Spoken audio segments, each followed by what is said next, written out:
გაივლის კიდევ რამდენიმე წელიწადი და უკრაინის ლიდერი აღარ იქნება პრეზიდენტი, დღევანდელი პრეზიდენტი ვოლოდიმირ ზელენსკი. ის იქნება ან არ იქნება სულაც პოლიტიკაში. შესაძლოა ის წაიკითხავს ლექციებს იმის თაობაზე, რა ხდებოდა 2022 წლიდან ვიდრე ომის დასასრულამდე და ის პრეზიდენტი აღარ იქნება სწორედ მაშინ, როდესაც მას შემდეგ, რაც ომი დასრულდება. მანამდე პრეზიდენტი ზელენსკის გადარჩევა მაღალი ალბათობით არც მოხდება.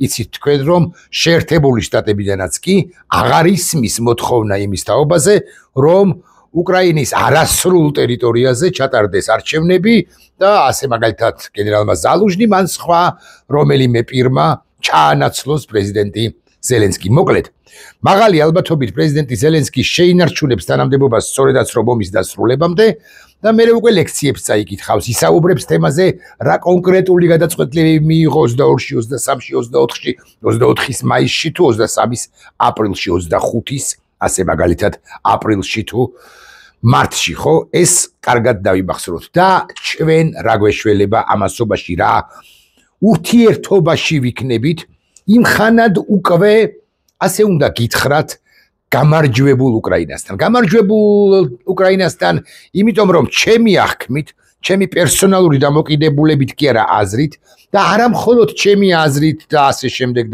არამედ ბევრი გონიერი ადამიანი ლაპარაკობს იმას, რომ უკრაინა გარკვეული პერიოდის შემდეგ რა საკვირველია აღიდგენს ტერიტორიულ მთლიანობას და 1991 წელს საბჭოთა კავშირის კოლაფსი დანგრევა რომ მოხდა და ყველა რესპუბლიკა რომ იმ საზღვრებში დარჩა, რა საზღვრებშიც იყო დე იურე, რა საზღვრებშიც იყო საბჭოთა კავშირის არსებობის პირობებში, ანუ საქართველოს იყო ასე მაგალითად 79900 კვადრატული კილომეტრი ცხინვალის რეგიონისა და აფხაზეთის ჩათვლით, ხო?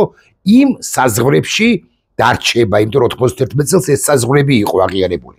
94 წელსაც ეს საზღვრები იყო აღიარებული, როცა ბუდაპეშტის მემორანდუმი გაფორმდა და შეერთებული შტატები, ბრიტანეთი და რუსეთი უკრაინის უსაფრთხოების და სახელმწიფოებრიობის გარანტორებად გამოვიდნენ და ამის შედეგად და ამისა გამო დათმო უკრაინამ ის ბირთვული იარაღი, რომელიც მის ტერიტორიაზე იყო საბჭოთა კავშირის კოლაფსის შემდეგ.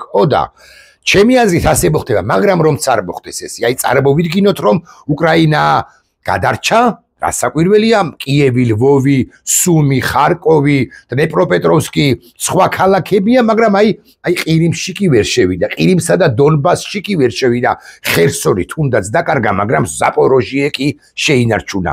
წარმოვიდგინოთ, მაგრამ უკრაინას ეს ყვითელი ფერი, ხო, ლურჯ ყვითელი ფერი, რუკაზე ყვითელი კი აქვს თუნდაც დარჩენილს. აი ამ დარჩენილ უკრაინასთან რა ურთიერთობა ექნება საქართველოს თუ საქართველოში იმხანად 265 წელიწადში იმხანადაც იქნება ბიძინა ივანიშვილის ბანდა. მე გეტყვით, რომ მშვიდობა რომ დადგეს, არანაირი ურთიერთობა პოზიტიური, ეკონომიკური, კულტურული, ტურიზმის კუთხით ურთიერთობა, პოლიტიკური უსაფრთხოების თვალსაზრისით ურთიერთობა, უსაფრთხოების მიმართულებით არანაირი ურთიერთობა არ ექნება კი არა აბას ვინჩივის კიევთან თუ არ ექნება კობახიძეს ურთიერთობა, ხო? პირობითად 2030 წელს. არამედ ჩვენ ვიქნებით სამარცხვინო მდგომარეობაში იმის გამო, რომ ქართული ოცნების რეალურად ქურდული ოცნების ბანდამ, ქურდული ოცნება დავარქვათ, მოდი აწი ყოველ შემთხვევაში ხშირად ვიხმაროთ ეს ტერმინი, ქურდულმა ბანდიტურმა კასტა ქართულმა ოცნებამ გადამწყვეტ მომენტში არც ერთხელ არ დაუჭირა მხარი, სწორედაც რომ უკრაინას მიუხედავად იმისა, რომ თავი მოაქვს, აგე მე 600 თუ 600-ზე მეტ რეზოლუციას დაუჭირე მხარიო, რაც არსებითი ტყუილია, მე წინა ვიდეოში განვმარტე, როგორი სახის დაახლოებით 500 რეზოლუცია იყო მხარდაჭერილი ქართული რუსული ოცნების მიერ სხვადასხვა ფორუმზე, სხვადასხვა საერთაშორისო ტრიბუნაზე, მაგრამ არც ერთ შემთხვევაში არ იყო იმგვარი რეზოლუციები, იმგვარი განცხადება, გადაწყვეტილებები, რომლებიც რუსეთს გააღიზიანებდა. ამიტომ ამაზე არც ვილაპარაკოთ, გადამწყვეტ მომენტში ქართულმა რუსულმა ოცნებამ, არა მხოლოდ უკრაინის ხელისუფლება, რომელსაც ვერ იტანს, არამედ უკრაინელი ხალხიც რომ დააღალატა, ეს არის თვალსაჩინო და და თუ ვინმე გვინახავს ჩვენ ნამუსს, თუ ვინმე ჩვენ სინდის გვინახავს, თუ ვინმე წარმოაჩენს უკრაინულ სივრცეში საქართველოს პოზიტიურად, მებრძოლად, პოზიტიურად, დადებითად, ასე ვიტყვი, ეს არის ქართული ლეგიონი, მამუკა მამულაშვილს, არჩილ ხოფერიას და სხვებს უზარმაზარი პატივისცემა და უზარმაზარი მადლობა გეტყვით და არა მხოლოდ ქართული ლეგიონი, ქართულ ლეგიონში არის დაახლოებით 2000 ოდნავ მეტი ჯარისკაცი მებრძოლი, მაგრამ არიან კიდევ ინდივიდები ან სხვა დაჯგუფებებ ლეგიონებ ბატალიონებში გაწევრიანებული ინდივიდუალური ფორვარდები, რომლებიც გვინახავენ ჩვენ ნამუსს და უკრაინულ საზოგადოებას ექნება ერთგვარად გაორებული დამოკიდებულება ერთის მხრივ გვეტყვიან რომ ეს თქვენი ბანდიტი ხელისუფლება ნახეთ გადამწყვეტ მომენტში როგორ გღალატობდაო, მაგრამ მეორეს მხრივ გვეტყვიან რომ მადლობას გიხდით, იმიტომ რომ თქვენ გყავთ ასე მაგალითად ქუფარაშვილიო, ასე მაგალითად არჩილ ხოფერიაო, ასე მაგალითად ყავდათ ვანო ნადირაძეო, ასე მაგალითად მამულაშვილიო, ასე მაგალითად ქურასბედიანიო და ეს მე ხუთეული ჩამოვასახელი აქედან ერთი ცოცხალი არც არის. ხო, ასევე ის ბიჭები, რომლებიც ჩაწვნენ უკრაინის რომლებიც დაიხოსდნენ და მე უკრაინაში რომლებიც მოკლეს რუსებმა და მე გადმოვასვენეთ მათ შორის ბატონი არჩილის ვაჟი და ასევე ისინი ვინც გადარჩება და ღმერთმა გადაარჩინოს დასაკვირველი რომელთა გვარების უმრავლესობისა ხო უმრავლესობისა კი არა პრაქტიკულად 99%-ისა მე არ ვიცი მაგრამ უკრაინელებს ექნებათ ეს ორმაგი დამოკიდებულება ჩვენს მიმართ მადლობა ერთის მხრივ და მეორეს მხრივ საყვედური რომ ეს ბანდიტები რატომ ყავდათ ეხა რას ვგულისხმობ კონკრეტულად ამ შემთხვევაში ნახეთ რას ამბობს ბანდიტი ირაკლი კობახიძე უკრაინის მაქსიმალური შეიარაღება სანქციების დამძიმება რუსეთისათვის ეს ყველაფერი ნათლად აჩვენებს გლობალური ომის პარტიის შენი სამარცხვინოა რასაც ეს ამბობს აი ხა მართლა კინაღამ შევიგინე ამის მისამართით ხო ეს ყველაფერი ნათლად აჩვენებს გლობალური ომის პარტიის გეგმას რომ ევროპის ხარჯზე გაძლიერდეს პროცესები რომელიც დაკავშირებული ერთის მხრივ ევროპის და მეორეს მხრივ რუსეთის დასუსტებასთან. ანუ კობახიძე ამბობს, რომ ევროპა აიარაღებს ახლა უკრაინასო, რატომ შვება ესეო? ეს ხომ რუსეთს ასუსტებსო, რა გამოდის? ღიად გეკითხებით თქვენ ქართული ოცნების მომხრეებო. მე არ მგონია, რომ თქვენ ნამუსის ნასახი, უმრავლესობა თქვენგანს ნამუსის ნასახი შერჩა. არ მგონია. თქვენ ადამიანობაზე, კაცობაზე ქართველობაზე თუ გრებავთ ასე ვიტყვი, ბევრ რამეზე თავადვე თქვით უარი, სხვადასხვა რა გინდა რა მიზეზით, ზოგს ფული გინდათ და ზოგს პალაჟენიე, არ მაინტერესებს, ზოგს უკანალი არ ყოფნით რომ ადგეთ და პატარა პროტესტი დააფიქსიროთ, პატარა ვიწრო ჯგუფში, მაგრამ მე გეკითხებით თქვენ, უკრაინამ უნდა გაიმარჯვოს თუ არა, ვისაც ნამუსის ნასახი შეგჭენიათ, თქვენ ხართ ადრესატები, უკრაინამ უნდა გაიმარჯვოს თუ არა. კობახიძე ამბობს რომ რუსეთის წინააღმდეგ უკრაინის შეიარაღება და სანქციების დაწესება რუსეთისთვის ეს არის კატასტროფაო. ანუ გამოდის აღარ უნდა ამას მოკიბვა, აღარ უნდა ამას ფიქრი იმის თაობაზე ასე ფიქრობენ თუ არა ეჭვი იმის თაობაზე ასე ემანდ ამა რუსეთისკენ ხო არ არიან ღიად ამბობს თქვენი პრემიერი რომელსაც ეგუებით რომ ის და მისი ბანდა არის რუსეთის მხარეს. ახლა ამასობაში რა ხდება? ამასობაში უკლებლივ ყველა სახელმწიფო. ბელარუსის ალბათ, ჩრდილო კორეის ნახდად, გარდა შეიძლება ვენესუელამაც არა, მაგრამ ვენესუელაზე ახლა არ ვილაპარაკოთ, იგრძნოს შემდეგი რამ რომ მეორადი სანქციების აჩრდილი ადგას მსოფლიოს.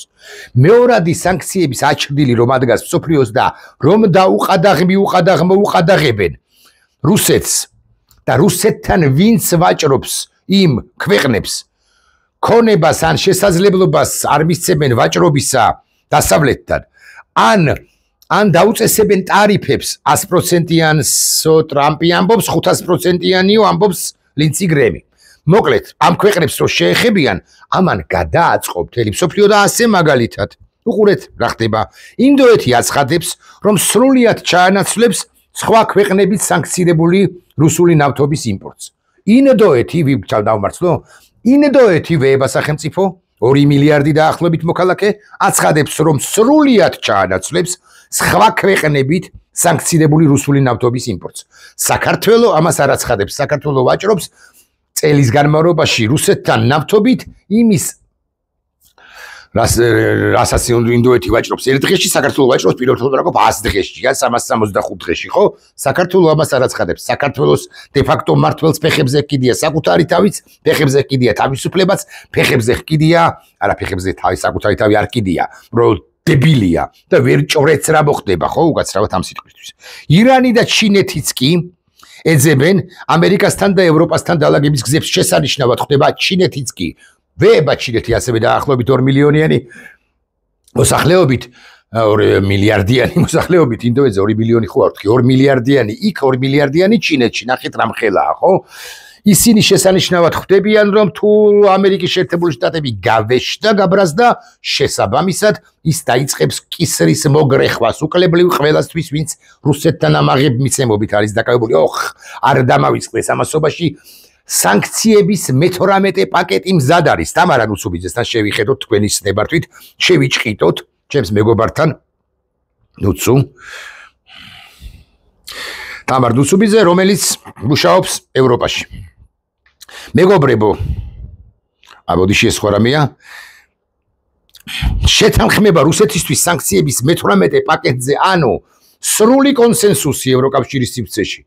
სრული კონსენსუსი ნიშნავს რომ სლოვაკეთიც დაიყაბულეს როგორ დაიყაბულეს როგორ და ჭრელად დაიყაბულეს მე-18 პაკეტზე მიღწეულია როგორც ამბობენ ეს იქნება ყველაზე მკაცრი პაკეტი რუსეთს ძლიერად დაარტყამს ჩრდილოვანი ფლოტის 100 გემი ან რუსეთი სხვა ქვეყნების დროშით დაცურავს ამა თუ იმ სხვა ოკეანეში სხვა ქვეყნების დროშებია გაფრიალებული. ოღონდ გადააქვს უკაცრავად მისი ნავთობი, ტანკერებია, ხო?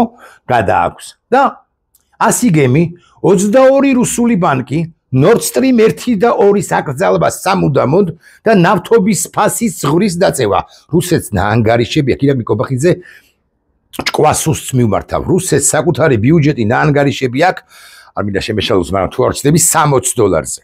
ახლა განისაზღვრება თამარა წერს თუ არ ვიცი $47 მაქსიმალური ფასი. მე ხა ბუნებრივად რაც წამოვა ქვემოთ გასაგებია, მაგრამ 47 ზემოთ უბრალოდ არავა.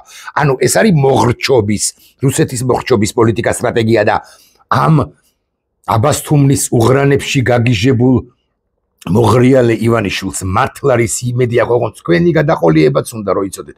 ამ თავად ხო მევკვდები და დედასტირებია ქვეყანასო გადავჩეხავ ამ ქვეყანას რაღაცა მევკვდებიო ეს არის მისი ისტერიკაში ჩავარდნილისა და გამობიძინებულების სტრატეგია ომი საქართველოს წინააღმდეგ. Nord Stream 1, Nord Stream 2 საკრძალვა და ნავთობის ფასის ზღვრის დაწევა. დღეს დილას ბრიუსელში ევროკავშირის წევრი ქვეყნების ელჩები შეიკრიბნენ და მიიღეს საბოლოო შეთანხმება. ახლა ფორმალური დასტურია დარჩენილი, რომელსაც ევროკავშირის დედაქალაქში დღეს ელიან და უკვე ხვალ ჩვენ გექნება პასუხი იმასთან დაკავშირებით საღამოსაც, რომ ევროკავშირმა მე-18 პაკეტი მიიღო. ევროკავშირის პაკეტს დაუმატეთ სანქციები შეერთებული შტატებიდან 50 დღეში. უკრაინის შეიარაღება ასევე ეხლაც დაწყებულია, მაგრამ 50 დღეში კიდევ უფრო მეტად და წარმოიდგინეთ როგორ მომხრჩობილია რუსეთი და ამასობაში ირაკლი კობახიძე, რომელიც ამბობს, რომ ეს რა უბედურება ხდება, ევროპა აიარაღებს ახლა რუსეთსო და ესო განაპირობებს თავად ევროპის და რუსეთის დანგრევასო. იმას კი აღარ ამბობს, რომ ტრამპმა მოსთხოვა, სხვათა შორის მოსთხოვა, სწორი სიტყვა ალბათ, ევროპას ტრამპმა მოსთხოვა ევროპას უკრაინის შეიარაღება ამერიკული იარაღით. თან ამ ტრამპს ხო ცოტა უძვრებიან, ხო?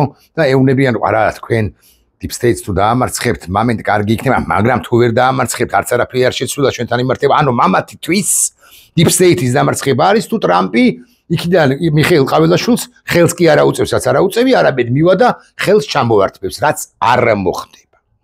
არ მოხდება და იზოლირებული ამ ამბავში, ხო, ამ ამბავში, როცა გარშემო რაღაცეები ხდება, სომხეთი და აზერბაიჯანი ერთმანეთთან ალაგებენ. შეერთებული შტატები გააკონტროლებს მაღალი ალბათობით შემოდის რეგიონში და ზანგეზურის დერეფანს. ირანი დამარცხდა. ირანი თუ კიდევ ამოიღებს ხმას, კიდევ დაიბომბება სხვა შორის საკრიტიკო ისრაელის მიერ, ამაზე ეხლა არ გავამახვილებ ყურადღებას, მაგრამ რასაც ისრაელი სირიაში ჩადის მოცემულ ეტაპში პოსტ-ასადისეულ სირიაში ეს სასაკვირველია, არა სწორია, მაგრამ ამაზე ოდნავს მოგვიანებით ან სხვა დროს უფრო ზუსტი რომ იყო. რუსეთი დამარცხდა ჩრდილო-დასავლეთით, ანუ ფინეთთან 1300 კილომეტრიანი ზოლი მიიღო. ხო, რომ არ დამავიწყდეს, კარგია ეს. გონია მოწერილი მაქვს, ოღონდ არ ვიცი ბოლომდე არ მახსოვს. დრო ხო დაკარგავ ხოლმე სად არის. ბოდიში, უყურეთ. მე მგონი მაქვს. ხო, უკაცრავად, არა, სხვაგანაც ბოდიში და მართლა დამელოდეთ. ბიზნე რომ ამბობს ხოლმე, დამელოდეთ. სუს რატო ურებს? თქვენ გონიათ რომ მე-19 საუკუნის ლიტერატურას ესე იცნობს რომ აი სუს გაურებს ხოლმე? ნასაკვირველი არა. ესე იგი, Defense News-ის ინფორმაციით, ევროპასა და ამერიკაში, ამოგასწავეთ, ევროპასა და აფრიკაში შეერთებული შტატების არმიის მეთაურმა გენერალმა კრის დონაჰიუმ გერმანიის ქალაქ ვისბადენში გამართულ კონფერენციაზე განაცხადა, რომ ნატოს ძალებს გაუგონარი დროის მონაკვეთში, ალბათ ასე უნდა იყოს სახელობითი ბრუნვის ნიშანი, აქ არა წერია, მაგრამ მაინც მე გადავაკეთე გაუგონარი დროის მონაკვეთში შეუძლიათ რუსეთის კალინინგრადის ოლქის აღება, რომელიც ბალტიის ზღვასთან მდებარე რუსული ანკლავია. ნახოთ, გაჩვენოთ, პრინციპში ხო იცით, მაგრამ მოდით მაინც დავგუგლავ, კი არა, გაჩვენ ერთად ნახოთ, ხო, კალინინგრად. მოდით ესე ინგლისურად დავწეროთ მაინც, ხო? და map ნახოთ, ანუ არა ხო, დიახ, კალინინგრად.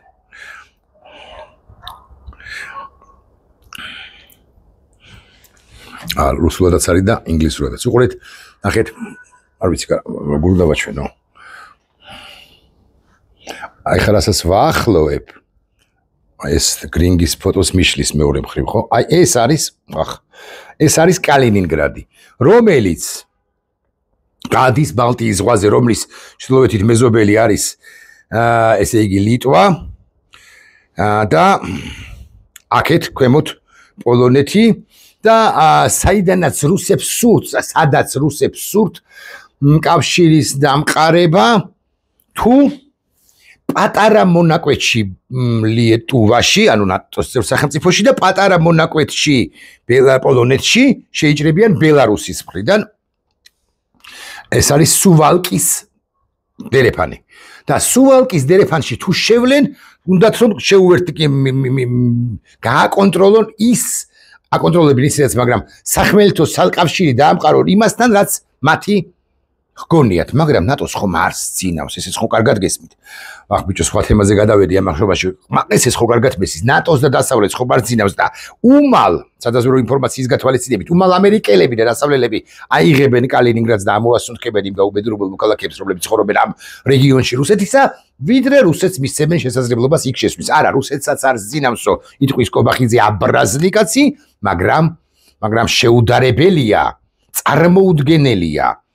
წარმოუდგენლად ძლავრია დასავლეთი რუსეთთან შედარებით.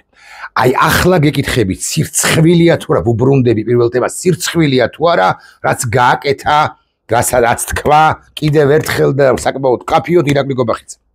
სირცხვილია თუ არა? დიახ, სირცხვილია.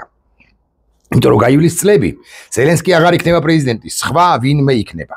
უკრაინა იქნება გამარჯვებული, თუნდაც ტერიტორიებ დაკარგული კონფლიქტი გაყიდული, რაც წარმოუდგენელია ჩემი აზრით, მაგრამ ოკეი, წავიყვეთ ამას. უკრაინის სახელმწიფო იქნება შენარჩუნებული. ზუსტად ისევე, როგორც ფინეთი შენარჩუნდა, როგორც სახელმწიფო მიუხედავად იმისა, რომ რუსეთის სასარგებლოდ იძულებით დათმო გარკვეული ტერიტორიები კარელიის ნაწილის სახით, თუ გეოთ ასე ვიტყვი. მაგრამ ფინეთი გადარჩა და ეხლა უმძლავრესი სახელმწიფო, ეხლა ბედნიერი სახელმწიფო, ეხლა ნატოს წევრი სახელმწიფოა. უკრაინა იმ შემთხვევაში კი თუ ფინეთიზაციას გაივლის, ფინეთიზაციის მძიმე აღმართს გაივლის და გადარჩება და მერე შევა ნატოში, ის გადარჩენილი სახელმწიფო იქნება. ხო და რა ურთიერთობა გვაქვს? რას ვპასუხობთ რიგით უკრაინელებს? ეს ვიგინდარა აგენტი. ამას რატო ამბობდა და თუ ამბობდა, როგორ ვერ მოვიცილეთო? როგორია ჩვენი პასუხი? პასუხი ალბათ გასაცემი აქვს პირველ ყოვლისა ჩვენც რასაკვირველია, მაგრამ გასაცემი აქვს ჩემს მიერ ხსენებულ სამხედროებს. არა გასაცავი ცხადია, ვერ დაიცავ ამას. ჰიბრიდულ იარაღს მოშორილ საქართველოს წინააღმდეგ. ირაკლი გობახიძეს, მაგრამ პასუხი იქნება ასეთი, შეიძლება არავერბალური, არამედ ესეთი არსებობით პასუხი, რომ ჩვენ აქ ვიყავით. ჩვენ 3000-მდე ჯარისკაცი მეტი წილი სწორედ ქართულ ლეგიონში ბრგედ ვიდექით. ჩვენ ვიცავდით უკრაინის თლიანობას. ჩვენ ვიბრძოდით უკრაინისათვის, ჩვენ ვეწირებოდით უკრაინის და საქართველოს სახელმწიფოებს. და აქედან გამომდინარე თუ ეს მოხდება, აქედან გამომდინარე არ შემოგვიტევენ, არ დაგვადანაშაულებენ თუ სწორე სიტყვა უკრაინელები, რომლებიც სულ გრძელნიც იქნებიან, იმიტომ რომ შესანიშნავად ხდებიან და მიხვდებიან, რომ რეგენერაციის უფლება შესაძლებლობა რუსეთს არ უნდა მისცენ, ანანაირი ფორპოსტი არ უნდა დაუტოვო, მათ შორის არც კავკასიის სამხრეთით საქართველოში და კარგად მიხვდებიან, რომ 2012 წელს რაც მოხდა საქართველოში იყო რუსული სპეცოპერაცია, დაახლოებით ისეთი. არა იმაზე მძიმე ალბათ, მაგრამ დაახლოებით ისეთი, როგორიც იყო სპეცოპერაცია უკრაინის წინააღმდეგ, როცა მოიყვანეს, მოათრიეს რუსებმა იანუკოვიჩი და 2014 წელს კი უკრაინელებმა ეს იანუკოვიჩი ისიც თქვენ რომ გააგდეს. და ბოლო პასაჟები.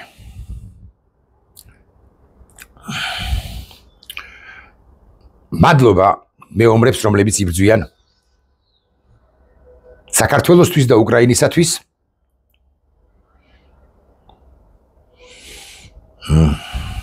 უკრაინაში. მადლობა ჩვენს ბიჭებს. ამის თქმა ეხლა ვფიქრობთ, იმიტომ იყო ეს პაუზა დრამატურგიული, ხო? მადლობა ჩვენს ბიჭებს საქართველოს თავდაცვის ძალებში, ვინც არიან, ვისაც. აი აქ, ავიწევით ცოტა, აი აქ რაღაცა აწუხებს, აქაც და აქაც. აწუხებს და ვინც შეიძლება თქვას გადამწყვეტი სიტყვა საქართველოს უახლეს ისტორიაში, თავისი პრინციპული ხას უსვამ ყველა სიტყვას მნიშვნელობა აქვს, პრინციპული პოზიციით, რომლებიც ახლა შესაძლო არიან გაჩუმებულნი და ნამდვილად არიან გაჩუმებულნი, მაგრამ აქ კვლავ ვიმეორებ, ან გულსა და კუჭს შორის, აი სულში ასე ვიტყვი, რაღაც აწუხებთ. მათაც სამომავლო კი არა, ახლა მადლობა და იმედიანობა მათთან იმართებაში.